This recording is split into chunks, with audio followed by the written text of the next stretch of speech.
Salve, salve amigos da astronomia em todo mundo! Meu nome é Sérgio Sacani, sou editor do blog Space Today e você está assistindo a mais um Space Today TV.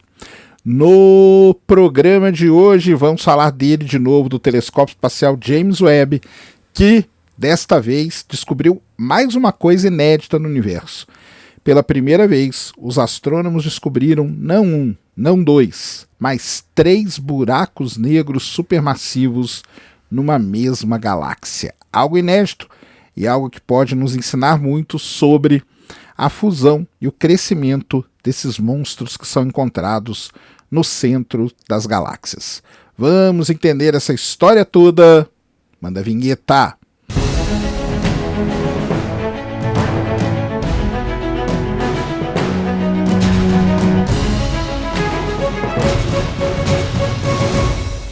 Muito bem, pessoal, vídeo novo aqui no canal. Antes do vídeo começar, você já desce aí, já deixa seu like, já se inscreve no canal para você não esquecer durante o vídeo e para ajudar a causa da divulgação científica no Brasil. É o seguinte, vamos falar dele de novo, né, do telescópio espacial James Webb, porque aqui está virando quase um James Webb Today, como eu brinquei com vocês, né? Dessa vez é o seguinte, os astrônomos usaram o James Webb, apontaram ele para uma galáxia muito longe. A galáxia está lá quando o universo tinha um pouco mais de 1 bilhão de anos de vida, tá? E eles descobriram ali, nesta galáxia, não um, não dois, mas 3 buracos negros supermassivos. Isso é muito importante porque pode explicar muita coisa do universo. Por quê, né? Os buracos negros, a gente sabe que uma forma deles crescerem é através da fusão, né? Ou eles vão acretando gás, né? Engolindo, se alimentando, ou eles vão fundindo com outros buracos negros. Então você pega um buraco negro, se colide com o outro, eles se fundem, formam um buraco negro maior. Só que é liberado também o que a gente chama de ondas gravitacionais e tudo e tal. Então isso é muito interessante. E os astrônomos, normalmente, quando a gente aponta para uma galáxia, a gente vê dentro dela, no centro dela, apenas um buraco negro supermassivo que pode estar ali depois dessa galáxia ter se fundido, esses buracos negros terem se fundido e tudo mais. Então, quando os astrônomos encontram sistemas múltiplos, que é o caso deste estudo aqui, isso é muito importante, isso é fundamental para entender o que pode ser ali uma fase transitória, digamos assim, da evolução das galáxias no universo. Não é fácil, porque você tem que procurar ali determinadas características, principalmente espectrais, para que você possa ter certeza de que você descobriu este objeto, né? Ou esses objetos, melhor dizendo. Os astrônomos usaram o quê? Usaram o NIRSpec, que é o espectrômetro do infravermelho próximo do telescópio espacial James Webb, para poder então fazer, né, o estudo de uma galáxia e observar ali o espectro dela direitinho. E quando eles observaram, eles viram 2 bandas, né, que a gente chama, né, o tal do H-alfa, que é uma das bandas do espectro. Eles viram essa banda, duas dessas bandas aí, largas e o principal de tudo, né, assimétricas, tá? Essa banda larga do H-alfa, ela estava assimétrica com relação ao centro da galáxia. Além disso, eles viram uma outra emissão de larga também de H-alfa numa outra região. Então isso foi muito interessante. Nas linhas ali de oxigênio e tal, que são outras marcas importantes do espectro, não apareceu nem nada ali que fosse uma contrapartida. Ou seja, essa combinação espectral, isso que é muito importante, tá? Eles vão descobrir ou ter ideia desse sistema triplo de buracos negros supermassivos através do espectro, tá? Através do espectro. Óbvio, né, que não tem imagem de um buraco negro. Você não tem imagem direta, um buraco, a não ser quando você usa o EHT e tudo mais, aquela coisa toda. Mas não é o caso aqui, tá? Não é o caso aqui. O negócio é o seguinte, uma das emissões de H-alfa que eles detectaram ali no centro dessa galáxia, eles ainda conseguiram dividir ela em 2 componentes, tá?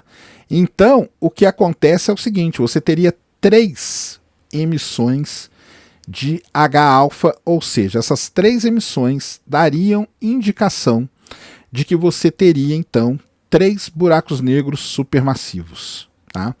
Isso é muito interessante mesmo de encontrar, e principalmente a separação entre elas, tá? O que é uma outra coisa muito intrigante, porque quando você tem 2 galáxias que se fundem, muito provavelmente os buracos negros centrais, que são supermassivos, vão se fundir também.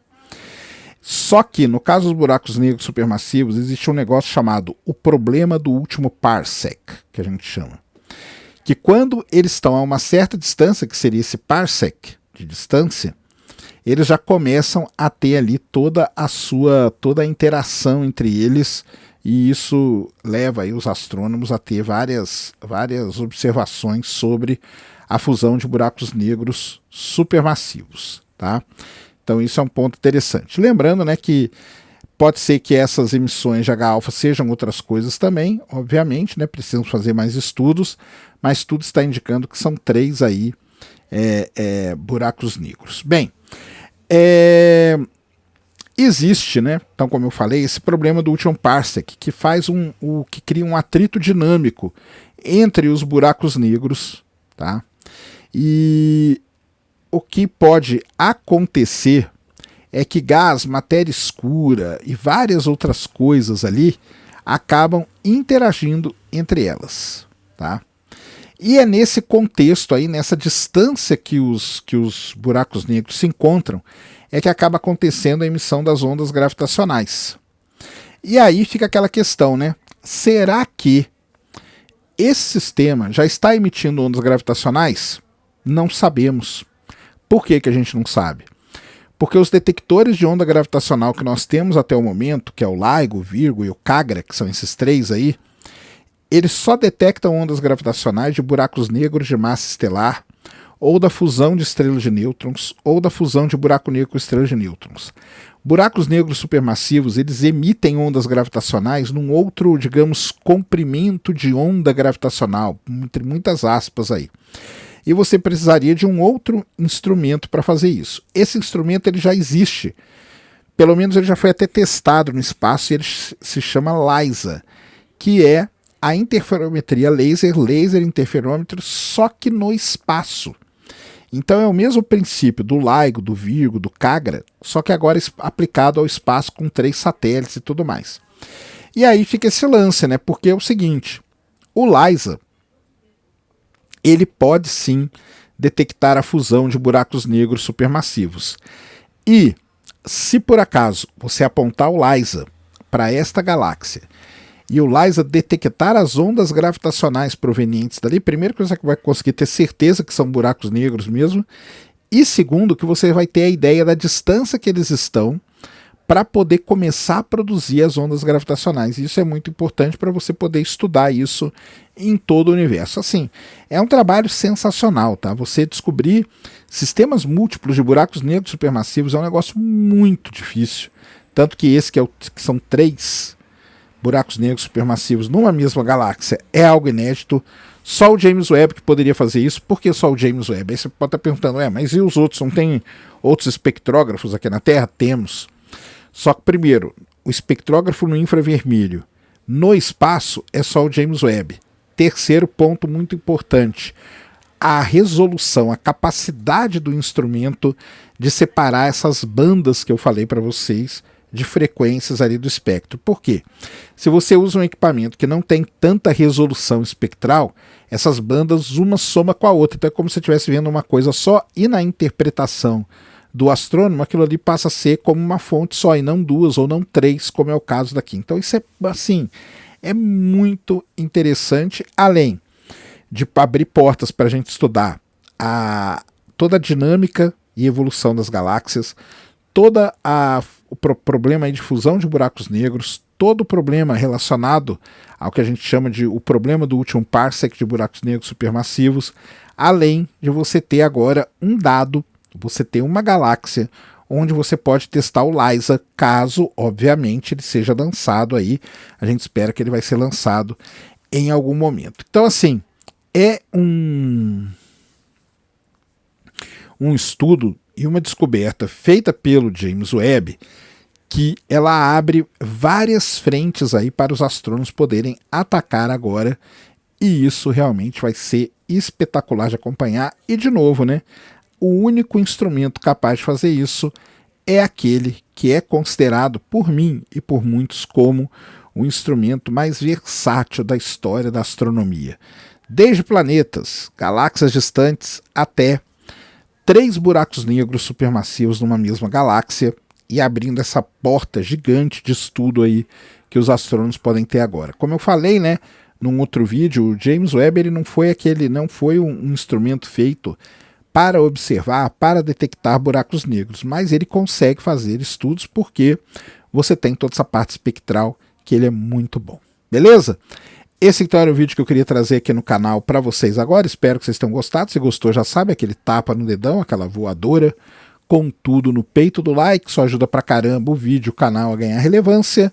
Nunca se esqueça do pacotão youtubístico, compartilha, favorita, se inscreve no canal se você ainda não é inscrito, deixa aí nos comentários o que você quiser saber. Tamo junto, dioturnamente na luta contra a má divulgação científica no Brasil e contra a anemia na divulgação da astronomia no nosso país. Mais uma vez, meu nome é Sérgio Sacani, eu sou editor do blog Space Today, e você acabou de assistir a mais um Space Today TV. Fui!